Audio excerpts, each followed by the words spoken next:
কিছু মানুষ আপনাকে পছন্দ করবে না। ব্যাপারটা এরকম নয় যে আপনি তাদের কোনো ক্ষতি করেছেন। আপনি হয়তো তাদের কিছুই করেননি, তবুও তারা আপনাকে অপছন্দ করবে।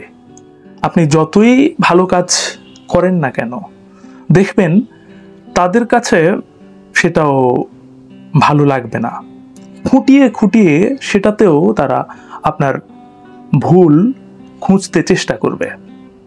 তাদেরকে নিয়ে কখনো মাথা ঘামাবেন না, কারণ তারা পৃথিবীতে কেউ কখনোই সবার পছন্দের মানুষ হতে পারে না। প্রতিটি মানুষই কারো না কারো অপছন্দের লিস্টে রয়ে যায়। আবার কারো না কারো খুব প্রিয় মানুষের লিস্টে হয়তো আপনার নাম থাকবে। সবসময় তাদেরকে নিয়ে ভাবুন যারা আপনার পাশে থাকে, আপনার ভালো চায়, যারা সবসময় আপনার পেছনে পড়ে থাকে, আপনার সব কিছুতেই কোনো না কোনো ভুল খুঁজতে চেষ্টা করে। তাদেরকে তাদের মতোই ভাবতে দিন। অযথা তাদের নিয়ে ভেবে আপনার জীবনের মূল্যবান সময় নষ্ট করবেন না। মানুষ হয়ে জন্মেছেন বলে সবাই আপনাকে পছন্দ করবে, এটা কেন ভাবছেন, কেন ভাববেন? আর সবার কাছে পছন্দের হওয়াটাও কি খুব গুরুত্বপূর্ণ না? আপনি ভালো কিছু করলেও দেখবেন কেউ কেউ আপনাকে গালি দেবে, মন্দ কথা বলবে, সমালোচনা করবে।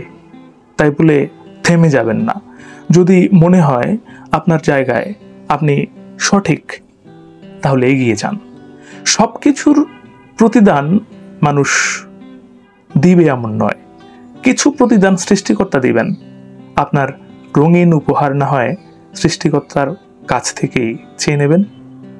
অনেককে বলতে শুনি, প্রায় শুনি, আমাকে যে ভালোবাসে না আমিও তাকে ভালোবাসি না, আমাকে যে গুরুত্ব দেয় না আমিও তাকে গুরুত্ব দেই না। এমনটা অনেক শুনি। আমাকে যে বোঝার চেষ্টা করে না আমিও তাকে বোঝার চেষ্টা করি না। আমাকে যে মূল্যায়ন করে না আমিও তাকে অবমূল্যায়ন করি।